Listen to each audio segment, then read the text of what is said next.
Can you tell me what the key findings were from this research in Guatemala?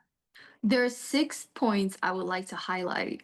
The first point is that Guatemala has a population of 17.6 million people. The economy is characterized by high level of informality, with 71.1% of the population are employed through the informal market.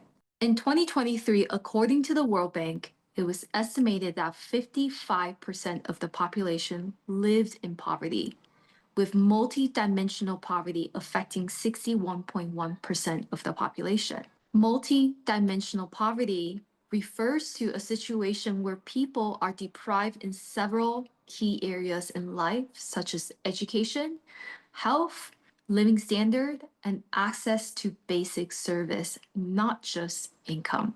The constrained household budgets and limited capacity for discretionary spending contribute to sustained demand for affordable cost clothing, reinforcing the contributed strength of secondhand clothing market. The second point is that Guatemala imports a total of 131.25 million kilograms of used textile in 2023.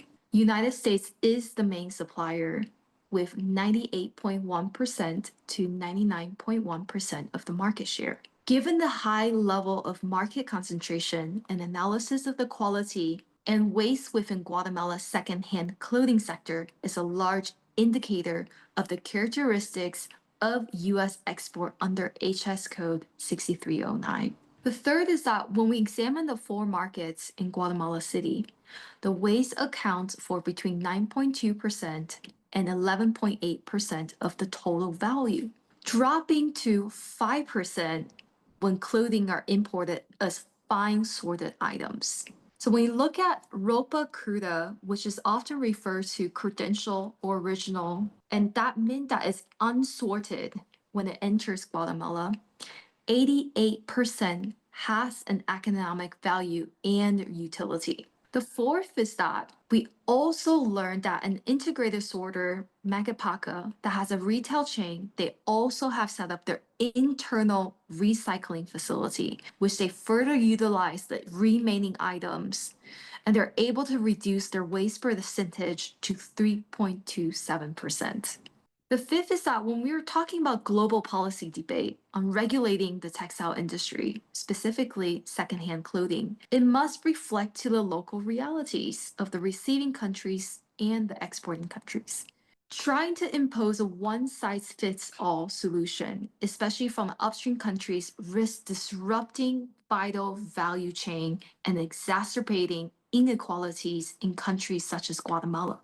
What we found in Guatemala is very different than many other markets I work in, such as Tanzania and Uganda.